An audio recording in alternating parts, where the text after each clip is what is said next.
Hello साथियों, स्वागत है आपके अपने यूट्यूब चैनल मैथ विद अर्समार में। दोस्तों आज की वीडियो में ज्योमेट्री, त्रिभुज और परिकेंद्र बहुत ज़्यादा इंपॉर्टेंट ये वीडियो होने वाला है, क्योंकि आज की वीडियो में जो हम पढ़ने वाले हैं वो अक्सर कोई आपको ये पॉइंट पढ़ाता है। तो ध्यान दीजिएगा कैसे आपको ने दोस्तों एक फार्मूला पढ़ा होगा और उसको दोस्तों ध्यान देना किस प्रकार से यूज़ करना मैं आपको सिखाऊंगा। तो चलिए आज की वीडियो में हम देखिए, कल की वीडियो में दोस्तों हमने एक चीज़ पढ़ी थी कि अगर ये कोई इस प्रकार से दोस्तों हम देखिए जो भी परिकेंद्र होता है, क्या दोस्तों, परिकेंद्र होता है। एक बार मैं फिगर बना लेता हूँ। परिकेंद्र देखिए ये केंद्र है मान लो, तो परिकेंद्र में दोस्तों क्या होता है ये मैंने आपको बहुत बढ़िया तरीके से आपको सिखाया था। परिकेंद्र में क्या होता है कि केंद्र पर बनने वाला जो भी कोण होता है, मान लो ये 2a है, तो जो केंद्र पर जो भी कोण बनता है, केंद्र पर जो भी कोण बनता है वो परिधि पर बनने वाले कोण के 2 गुना होता है। ये अगर 40 है तो ये 80 होगा, ये 50 है तो ये 100 होगा, ये 1000 है तो ये 2000 का होगा। हाँ, ये दोस्तों इसका 2 गुना होता है। ठीक है, अब हम क्या करते हैं, उसका नाम दे देते हैं ए। ठीक है दोस्तों, ए बी सी। यहाँ तक दोस्तों आप बताइए, यहाँ तक दोस्तों हमने कल की वीडियो में पढ़ लिया था। आज आगे चलते हैं और इसी को दोस्तों देखिए, अब हम क्या करते हैं, इस बी को सी से मिला देते हैं तो त्रिभुज एक त्रिभुज बन गया ए बी सी। यहाँ तक दोस्तों किया।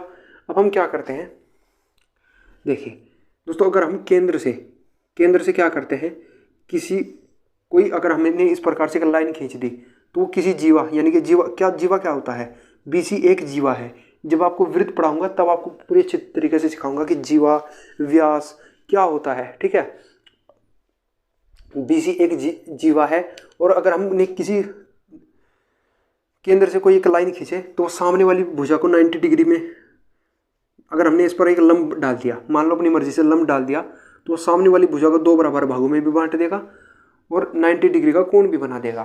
ठीक है, अब दोस्तों ये RHS से दोनों त्रिभुज सर्वांग सम हो गए। कौन कौन से, ओ बी, ये मान लो ये डी है।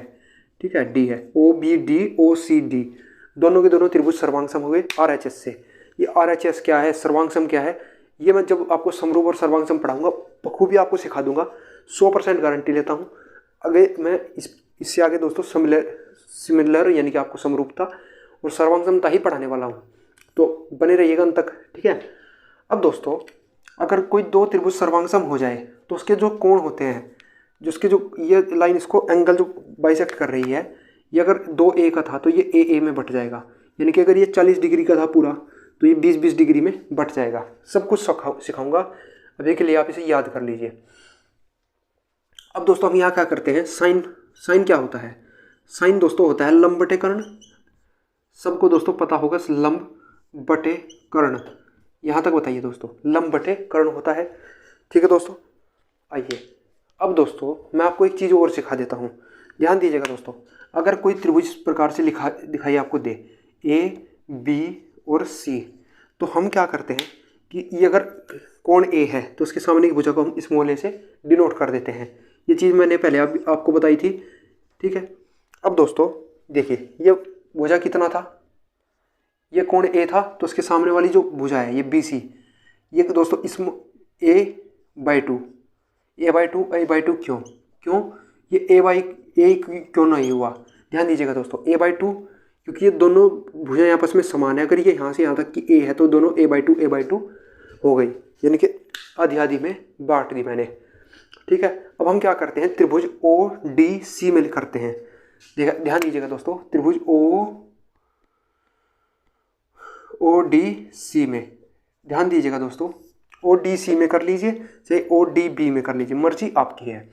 तो यहाँ से दोस्तों हमने क्या किया, साइन A, देखिए लंब क्या होता है, लंब होता है अगर हमने कोई कोण लिया उसके सामने वाली भुजा, तो सामने वाली भुजा दोस्तों कितनी है, a/2, तो लंब कितना आ गया, a/2। और कर्ण कितना है दोस्तों, कर्ण तो हमेशा R आएगी भाई, 90 डिग्री के सामने भुजा कर्ण होती है वो R होगी। ये R क्या है, ये त्रिज्या है, क्योंकि किसी केंद्र से परिधि पर टच करने वाली जो लाइन होती है वो एक त्रिज्या होती है।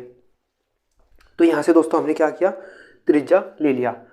तो यहाँ पर ध्यान दीजिएगा दोस्तों, यहाँ से क्या आया, तो ध्यान दीजिएगा साइन ए बराबर, इसके नीचे कुछ नहीं तो 1 होगा, तो यहाँ से आया दोस्तों a/2r, यहाँ तक दोस्तों सबको क्लियर हो गया। आइए दोस्तों, यहाँ से एक फार्मूला क्या बना, साइन ए बटा 2r। तो यहाँ से हम क्या कर सकते हैं, इस 2r को उस साइड ले लेते हैं और इस a बटा साइन a को हम यहाँ ले लेते हैं। इसी प्रकार दोस्तों अब क्या करोगे दोस्तों, ठीक है, a बटा साइन a। अब दोस्तों ध्यान देना, यहाँ से दोस्तों 2r जो होगा वो a बटा साइन a के बराबर होगा, ठीक है, जैसे ये आया। इसी प्रकार ये b बटा साइन b के भी बराबर होगा, ठीक है। इसी प्रकार ये c बटा साइन c के भी बराबर होगा, ठीक है। ये दोनों प्रूफ आप खुद करके देख लेना, ये आपस में हमेशा बराबर आएगा, ठीक है। ये फार्मूला आपको याद रखना है। अब इस फार्मूले का यूज़ क्या है दोस्तों, कहाँ से इस फार्मूले को हम यूज़ कैसे करें, तो चलिए दोस्तों आज की वीडियो में पहला पॉइंट आपने ये याद रखना है, कैसे ये पॉइंट कैसे आया, ठीक है। ये पॉइंट कैसे आया वो मैं आपको पूरी तरह सिखा चुका हूँ, ठीक है। अब चलते हैं ये पॉइंट का यूज कैसे करते हैं, ठीक है। इसको हम ऊपर लिख लेते हैं यहाँ पर, जैसे जिससे आपको हमेशा याद रहे। मुझे तो याद है, ठीक है, ए बटा साइन ए। अब दोस्तों इस जितनी भी चीज़ है हम इसको मिटा लेते हैं, ठीक है। आइए दोस्तों,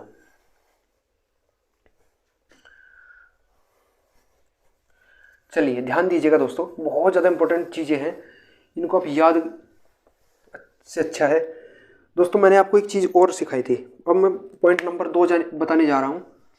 अगर मान लो कोई त्रिभुज है ए बी सी, त्रिभुज ए बी और सी, ठीक है दोस्तों, त्रिभुज ए बी सी, इसके सामने की भुजा ए, इसके सामने की भुजा सी, इसके सामने की भुजा बी।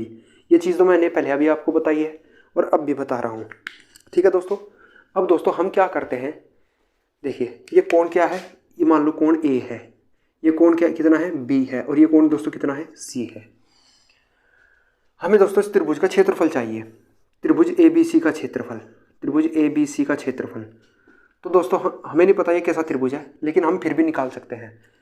देखिए अगर हम इस कोण को लें तो इसके सामने अगल बगल की साइडें कौन सी है, तो हम क्या करेंगे 1/2 अगल बगल की साइडें ए सी और साइन में दोस्तों बी।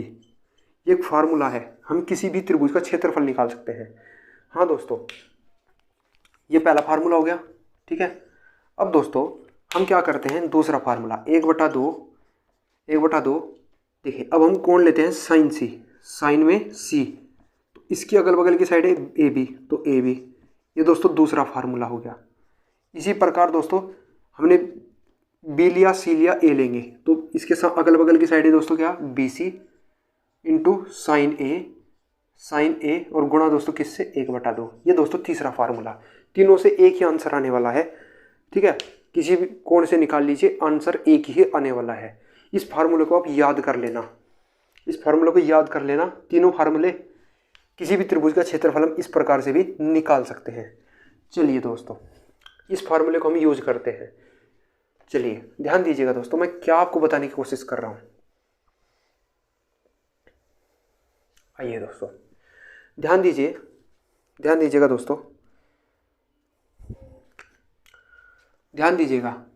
त्रिभुज ए बी सी का क्षेत्रफल, त्रिभुज ए बी सी का क्षेत्रफल हम दोस्तों मान लेते हैं डेल्टा।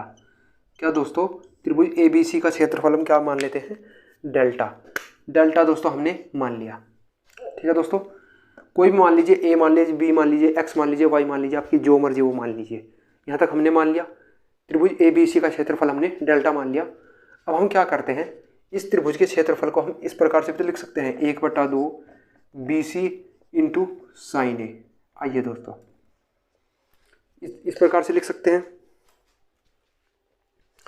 आइए दोस्तों, और त्रिभुज का क्षेत्रफल दोस्तों कितना है डेल्टा, इसको मैं इस रंग से लिख लेता हूँ। आइए दोस्तों अब हम क्या करते हैं, इस साइन ए की जगह पर, देखिए इस साइन ए की जगह पर हम क्या कर लेते हैं, ये लिख लेते हैं a/2r साइन ए की जगह पर। भाई साइन ए इस साइड बचा दिया और यहाँ से ये इस साइड, तो साइन ए की जगह पर हम क्या लिख लेते हैं a/2r।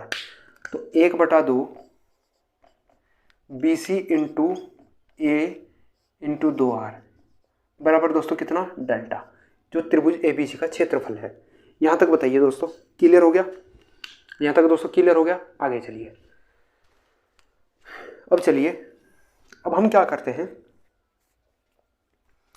देखिए ऊपर क्या बन गया, ए बी सी इंटू 2 दूना 4R बराबर दोस्तों क्या आया, डेल्टा, यानी कि त्रिभुज ए बी सी का क्षेत्रफल। ठीक है दोस्तों, त्रिभुज ए बी सी का क्षेत्रफल। तो आइए दोस्तों, यहाँ तक दोस्तों आपने क्लियर कर लिया।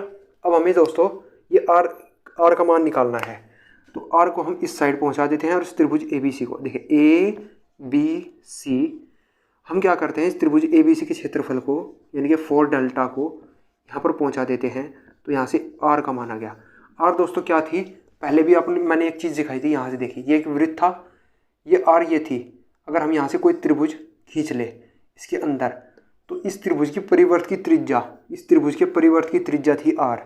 ठीक है, यानी कि किसी भी त्रिभुज में अगर हमें परिवर्त की त्रिज्या निकालनी हो तो हमें दोस्तों ये वाला फार्मूला लगा देना है, ये वाला फार्मूला, तो हमारा परिवर्त की त्रिज्या निकल के आ जाएगी, परिवर्त की त्रिज्या निकल के आ जाएगी। ठीक है, मुझे आपको यही चीज़ें सिखानी थी। ये दोस्तों कैसे याद होगी, अब आपके हमेशा के लिए याद रहेगी। तो इस फार्मूले को याद रखना। डेल्टा का मान क्या है, त्रिभुज ए बी सी का क्षेत्रफल को 4 से गुणा कर देना, वो तीनों आपको साइड दे देगा, उसका गुणनफल ऊपर रख देना, आपका आर आ जाएगा। एक इस पर छोटा सा क्वेश्चन कर लेते हैं इस फार्मूले पर। आया तो मैंने आपको सिखा दिया कि आया कहाँ से। अब दोस्तों ध्यान दीजिएगा, मान लो आपको कह दिया जाए कि कोई लाइन है, कोई कोण है 6, 6, 8, 10। ठीक है, ए बी समकोण त्रिभुज है। ठीक है, समकोण त्रिभुज 6, 8, 10। चलिए दोस्तों, और हमें चाहिए इसके त्रिभुज के परिवर्त की त्रिज्या का फार्मूला, मतलब इसकी परिवर्त की त्रिज्या चाहिए। ठीक है, इसकी परिवर्त की त्रिज्या चाहिए। तो क्या करेंगे दोस्तों, इसके गुणनफल 10 8 80, 480, इतना दोस्तों कर लिया। अच्छा, 4 गुणा, अब दोस्तों हमें क्या करना है, डेल्टा का मतलब है त्रिभुज ए बी सी का क्षेत्रफल, यानी इसका क्षेत्रफल। तो इसका क्षेत्रफल दोस्तों कितना होगा बताइए, इसका क्षेत्रफल होने वाला है 8 × 48 यानी कि 24। आइए दोस्तों ध्यान दीजिएगा, यहाँ से हम क्या करेंगे, इसको जब सोल्व करेंगे तो कितना आ जाएगा 5, ये यानी कि इसके परिवर्त की त्रिज्या कितनी आ गई 5 सेंटीमीटर। तो यह फार्मूला आपको याद रखना है। आया कहाँ से वो भी सिखा चुका हूँ। चलिए दोस्तों, आज की वीडियो में इतना ही। अब आपका जो परिकेंद्र है वो कंप्लीट हो गया है। अब कल की वीडियो में दोस्तों हम समरूपता से शुरू करेंगे। समरूपता एक बहुत अच्छा चैप्टर है। ठीक है, उसको हम अलग से बहुत अच्छी तरह से पढ़ेंगे, उसकी बहुत ज़्यादा ज़रूरत है ज्योमेट्री में। तो आज की वीडियो में इतना ही। अगर वीडियो अच्छा लगे चैनल को सब्सक्राइब कर देना, सपोर्ट करना, वीडियो को लाइक इतना करना कि मज़ा ही आ जाए। ठीक है, हमारा हौसला बढ़ता रहेगा, हम इसी प्रकार से अच्छी अच्छी वीडियो आज आपके लिए लाते रहेंगे। जय हिंद, जय भारत।